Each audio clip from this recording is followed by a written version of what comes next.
ใช่หมดเช็ดโอ้ได้บ่ได้บ่โอ้จับดิจับดิเขามางัดออกขึ้นมานี่เก่งรีบเอาขึ้นมานี่ก็เนาะจะจ่อนึงก็ขึ้นมาได้โอ้ตำโกะหักบนย่อเลยนี่ย่อขึ้นรถสะพายได้ป่ะบ่จะลงไปทางหลุมผมไปเดี๋ยวได้เลยเดี๋ยวไม่ในสะพายหักบ่ได้เฮือนซ่านกะไปแปลงรถซะ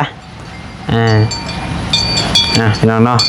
ไปแปลงให้ไม่ได้ขี่เพราะว่าเห็นเลยต้นพี่น้องเนาะมีรถแกสำหรับบ่มีบ่ได้ขี่เอาไปแปลงคือว่าเขาแหละแปลงมาแล้วก็เจ้าไว้ขี่เองเจ้าเพิ่นซื้อให้เจ้าแล้ววะบ่คือว่าบอบบี้เพิ่นบอกว่าได้เพิ่นซื้อให้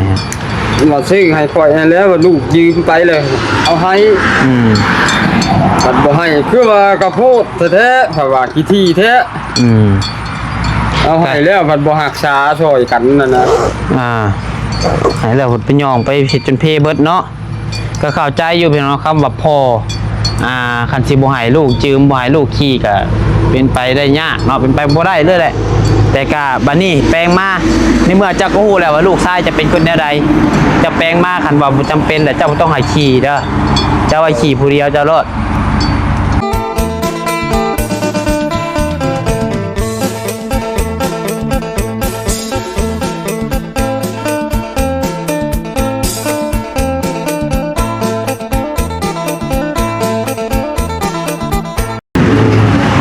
นี่ดีกว่าใช้อันคือว่า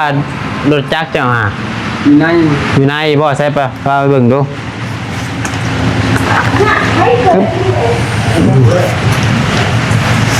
ชุบจะเทบอกให้เสร็จเลยนี่ดอกมันจักสบายดีเด้อสบายดีใช่ผ้าเลยนั่งเลยอะไรเองอะไรใช้มันติดได้อยู่บ่เลยติดใช้กระแจมีต่อตู้เอารุ่นอยู่มีกระแจถอดแล้วครับ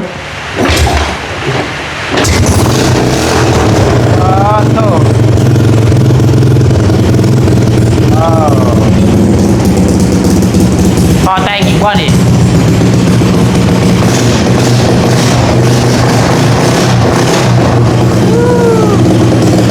หมดอะไรไปเนาะ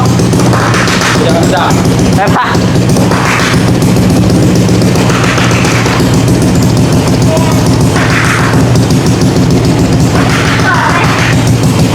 ใช้มอดอะไรปะดิมอดได้ละมอดว่า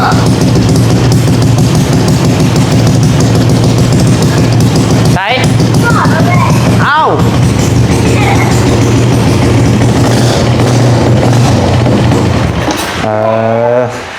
จะหมดเลยรถรุ่นตัวแต่งอย่างนี้เนาะดูที่แต่งโคตรเนาะเบรกบูมี่ธรรมชาติกันนี่บูมี่แล้วโอ้เธอเบรกหน้าแต่กับบูมี่รุ่นนั่นนี่เบรกหน้ากับบูมี่เบรกหลังกับบูมี่หมอแต่กับบูมี่ตามมีด้วยโซ่ก็ขาดเลยบุญทวีขี่ใหม่200,000เลยได้ใหม่เบิดชุดไปเลยถ้าส่งถ้ายังเบิดชุดมันนะเบรกกับบูมี่ติแปลงนี่แพงบ่เบรกเนาะเส้นเท่านั้นใส่เบรกเส้นหาเขาตอนนี้นะเบรกมันนะเองนะมันรุดจะซื้อนี่นะหันใส่ก็ได้อันนี้ด้วยนี่ซื้อเบรกใหม่ด้วยจริงเอาความไว้ในพี่ติเมื่อวานนี่บุญทวีขี่ไปอยู่บ่ขี่วันสงสัยขี่จนโชว์คาร์ดพี่น้องมาเบิ่งโชว์คาร์ดเรียบร้อยเลยนะ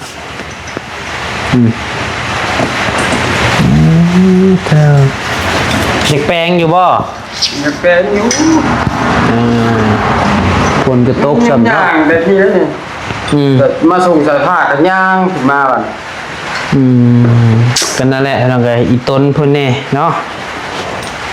แปลงก็เสียเงินใช้ผ้าและแปลงให้แปลงบ่ใช้ผ้าแปลงให้พอว่าลูกน้อยดีๆเบิ่งแปลงบ่แปลงให้พอให้เสียเงินตัว5,000 บาทจะได้แปลงให้ได้เนาะได้โอเค กันแปลงแล้วสิแปลงให้เสียเงินเจ้าเองหั่นล่ะเว้นเงินนายดอกเอาไปใส่สเตอร์ให้ไหมเลยก็สิเปลี่ยนเบรกให้มันใส่เบรกให้นํอันตรายเด้ขี่รถบ่มีเบรกนี่เสียวไปนั่นแหละจะจูงไปบ่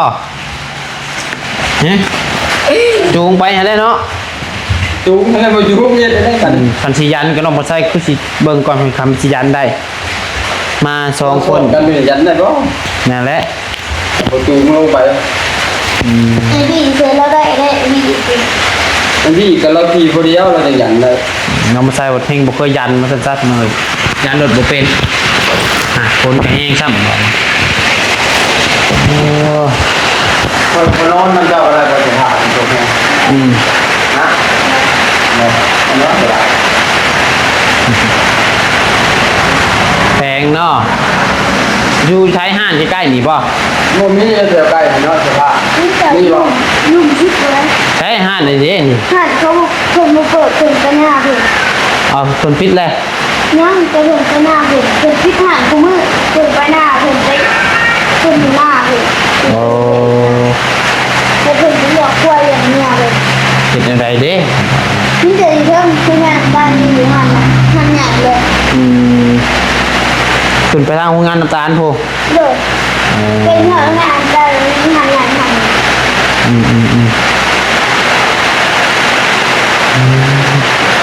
งานท้องเวลาหาอะไรกับพี่คือเก่าหันไม่เคยบอกอะไร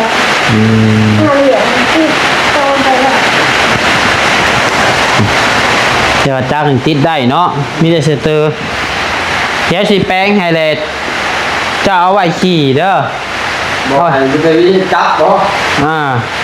จะเอาไว้ขี่บุญทวีหากันเป็นไปได้บ่ต้องให้ขี่ดอกขนาดบ่จำเป็นดี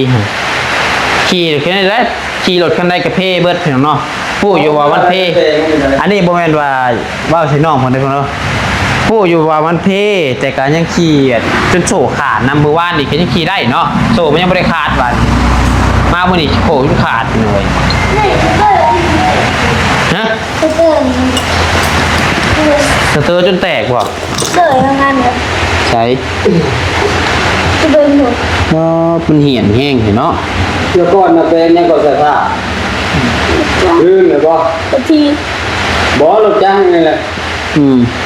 ก่อนนะเปลี่ยนทำน้ำมันก่อน เปลี่ยนทางน้ำมันทางน้ำมันหัวก็คอยเลยเปลี่ยนใหม่ให้ทางน้ำมันอันนี้นะ คันนี้ฮะ เป็นทีขึ้นมาใช่เลยนี่ว่าทางหัวได้บ่มันมาบานในปลาตัวนี้เบิดอีกโด จะป้ายเพิ่นขี่โดนเติบบ่ แล้วคอยลูกหญ้าให้เพิ่นพวกลูกหญ้ามันเป็นเดือนบ่ใช่ผ้าจะลูกกำลังนี้พวก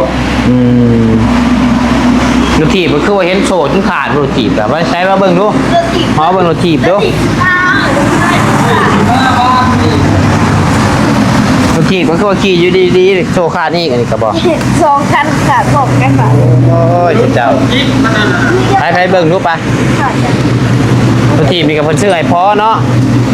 ยังบ่ฮอดฮอดบ่3 เดือนพี่น้องเอ้ยเพิ่นซื้อให้เท่อีกแล้วพี่น้องเอ้ยเด้ ไอ้ตัวสเตอร์ล้างกับผีมากแล้วไอ้ตัวสเตอร์ล้างกับผีขอให้ใส่เดินหนาเดินหนาเหมือนกันเลยแล้วใส่ลิ้นชอบเลยนะ เพิ่นซื้อคันได้ให้กับเพอันนี้หาไอ้ฮู้อยู่ว่าเพย้อนไผ คันนะ คันรถถีบนี่เพย้อนไผเฮ็ดเพอ่ะ คันไหน รถถีบนี่ อันนี้ มาใส่กระทะไว้สู ชูขาดนี่ มันอ่ะ พอให้เองหิด อื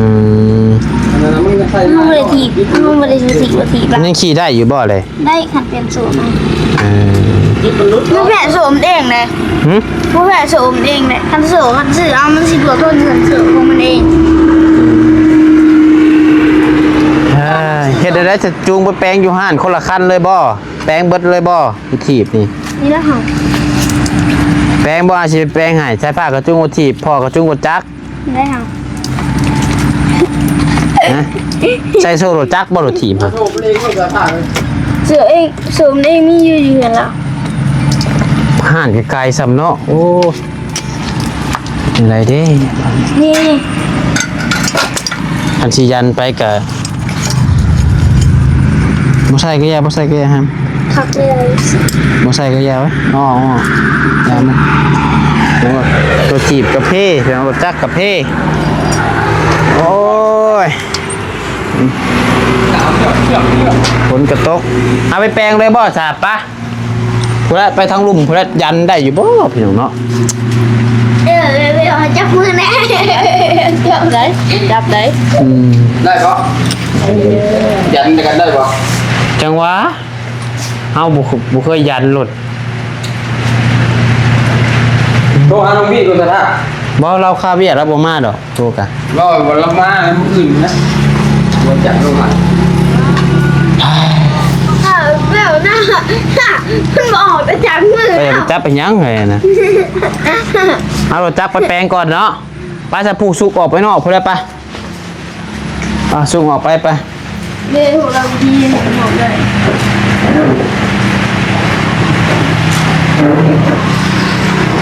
ทางห้านได้สิใกล้กว่ากันใช่ป่ะ ห้าหนุ่มใกล้กว่าห้าถึงแต่มันใกล้ได้ สิไปทางนี้ใกล้กว่า เลย ทางนี้ใกล้กว่ากับไปทางนี้แหละก็มีเสือกโอ้เสือกกับรถแล้วบ่มีเบรกเนาะอันนี้ใส่เสือกดึงกับรถแล้วบ่มีเบรก เอาตีนเบรกก็ได้เลย มาฝนกระตกปัญหาบ้าน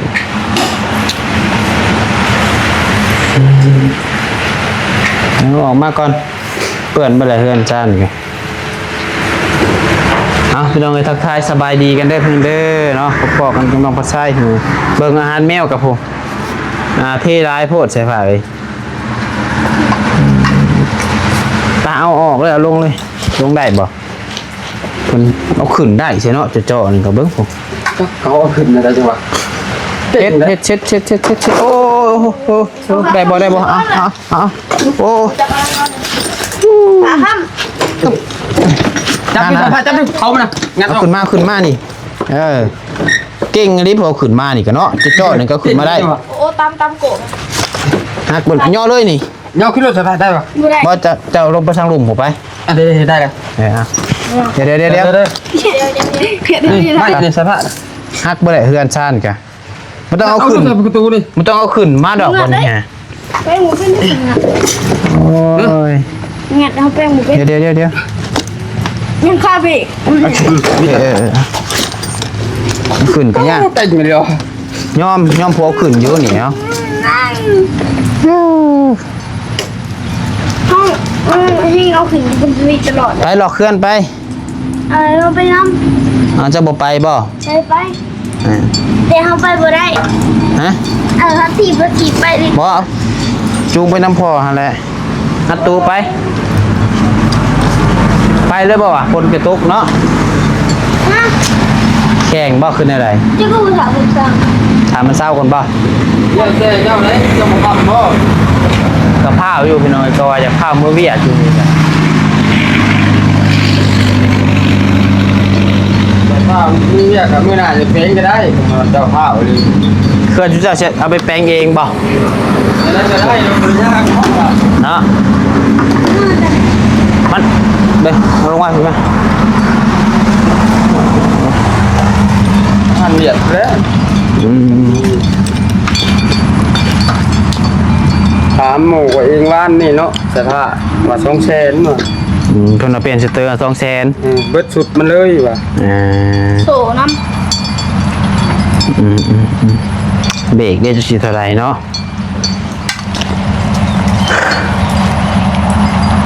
รถถีบก็รถถีบ ำถอดังกว่าบ้านกว่านี้ เดี๋ยวที่ในโมเบิดไลน์ต้องเราถีบ โส หมอนี่แหละมันเบิดไลน์ เอาเนี่ยมาพี่ก็ได้พังพอสัมผัส 100,000ไปโสเขาเคยซื้อกัน ลองมาพี่ชะทะ มามีแต่ว่าคันสั้นชุเจ้าไปแปลงเองได้สัตว์เด้อ โดย เดี๋ยวเฮาสิอันเอาเงินให้จะเอาเงินให้แล้วไปแปลงเองเด้อ ถีบในเบิดบ่ไลน์แล้วประมาณนั้นก็ได้เส้นหนึ่งได้บ่ชะทะ ไรโสมันคือ โซ่ชื่อน่ะ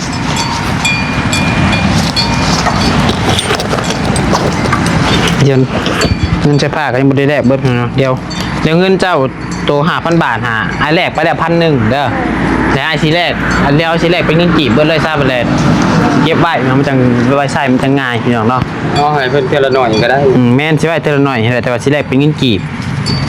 เพราะว่าแรกก่อนเลยให้เพิ่นเอาไปแปลงโทรศัพท์บ้านนี่ก็4,500,000พี่น้องเอ้ยเนาะสองอันนี้ค่าสเตอร์รถ200,000ค่าสเตอร์รถแล้วก็แปลงตัวรถจักรก่อนบ่ เล่นสุดจะก่อนหน่อย รถถีบไปขี่รถถีบฮะ ห้าม เจ้าบ่ขี่รถถีบ เลยเราไหวห้ามขี่ อืม ขี่เราหายห้ามขี่ตลอดอีกที รถถีบโซ่ประมาณ100,000ถูกบ่ เลย ประมาณนั้นนะช่วยมันนะ อ้าวให้400,000เลยเอาไปใส่เบรกน้ำเด้อเอามาพี่ก่อนนะเดี๋ยวสิเอาให้400,000เลยเด้อแล้วไปใส่เบรกรถน้ำมันอันตราย ไม่ แม่นเบรกครับแม่เพิ่นใส่เปลี่ยนพ่อบ่พ่อก็พ่อมีอยู่แล้วว่ากับคันดอนนั่นก็ใช้ผ้าโทรบอกง่าย เลย ถ้ามันบ่พอก็เด้อ เลย อ้าวให้400,000เลยไว้แปลงรถซะพี่น้องเนาะไปแปลงให้มันได้ขี่เพราะว่าเห็นเลยอีต้นพี่น้องเนาะมีรถแกสำหรับบ่มีบ่ได้ขี่เอาไว้แปลงคือว่าเขาแหละแปลงมาแล้วก็เจ้าไว้ขี่เองเจ้าเพิ่นซื้อให้เจ้าแล้ววะบ่คือว่าบอบบี้เพิ่นบอกว่าได้เพิ่นซื้อให้ฮะ มาซื้อให้ปล่อยให้แล้วว่าลูกยืมไปเลย เอาให้บัดบ่ให้คือว่ากระโพดแท้ๆเพราะว่าขี้ที่แท้เอาให้แล้วบัดบ่รักษาช่วยกันนั่นน่ะ ให้แล้วเพิ่นไปย่องไปเฮ็ดจนเพเบิดเนาะก็เข้าใจอยู่พี่น้องคำว่าพ่อคันสิบ่ให้ลูกจืมบ่ให้ลูกขี่ก็เป็นไปได้ยากเนาะเป็นไปบ่ได้เลยแหละแต่ก็บัดนี้แปลงมาในเมื่อเจ้าก็ฮู้แล้วว่าลูกชายจะเป็นคนแนวใดจะแปลงมาคันว่าบ่จำเป็นแต่เจ้าบ่ต้องให้ขี่เด้อเจ้าให้ขี่ผู้เดียวเจ้ารอดเพราะว่าเพิ่นบ่รักษาได้ขี่ก็จะมันเพอีก ขี่ขึ้นมารอบก่อนน่ะกับเสื้อผ้าเฮ็ดถังน้ำมันลุใช่บ่เสื้อผ้า มึงมาเห็นขี่มากับแต่ผ้ารอบแรกเท่าแรกครับน้ำมันจนทางน้ำมันลุก เอาไปซื้อไหม เท่าไรทางน้ำมัน 60บ่เซนหนึ่งได้รวมเบิด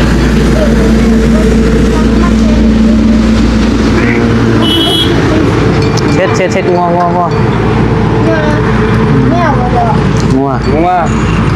นั่นแหละมีแต่ว่าไปใส่โซโลทีบโซโลทีบแล้วก็ไปใส่โซโลจักรเปลี่ยนสเตอร์ไปเลยให้ไม่ได้ขี่เด้อเบรกน้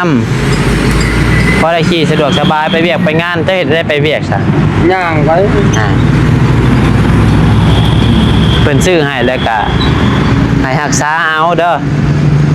เว้นคือใช้ผ้าได้เฮ็ดชื่ออันยังให้กับเพเบิดมุนเบิดใช้ผ้า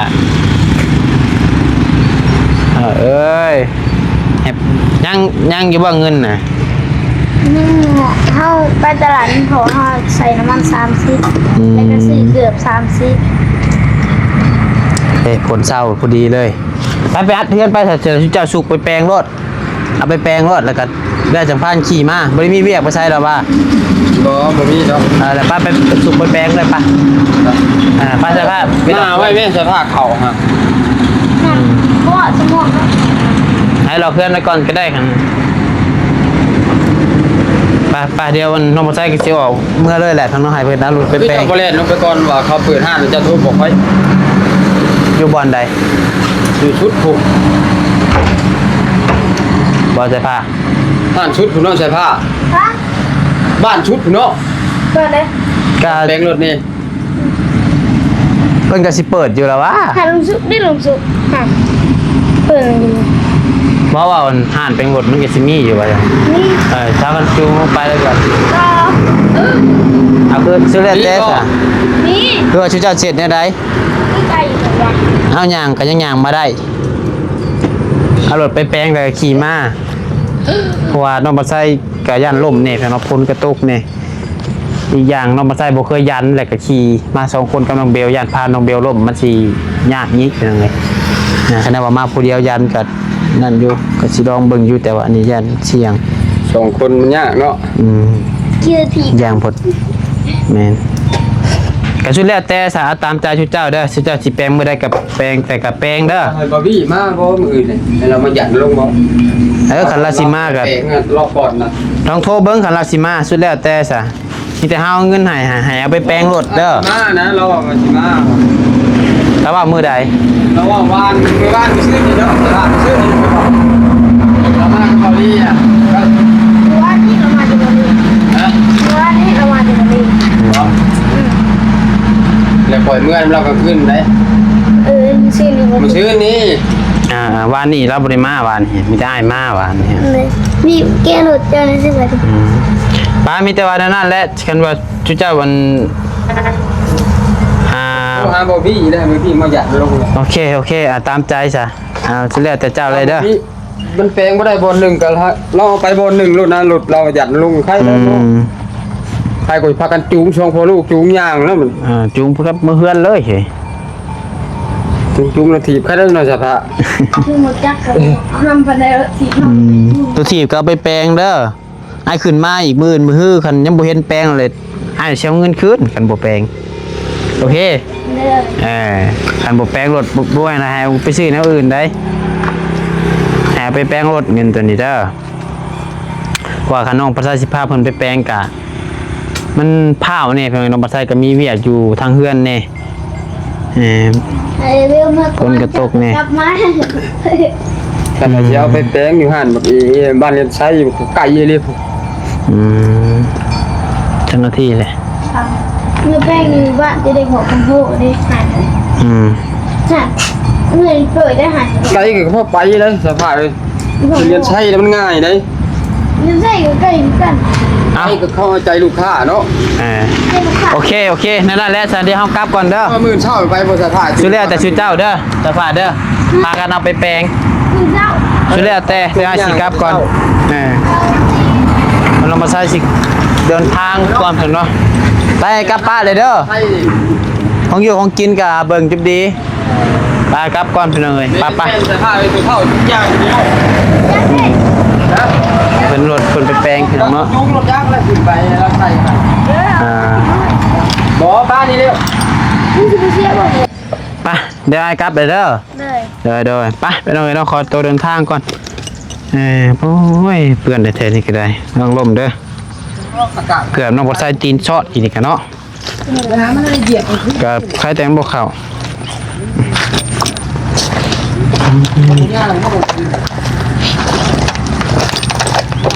โอ้ยฝนกระตกดินลงเรื่อยหลายวันบ่เว้นวานเดี๋ยวเมื่อไปหาจอซื้อเอาเกือบใหม่เกือบน้องเบลกับมันโอ้ยเกินไปเลยทีนึง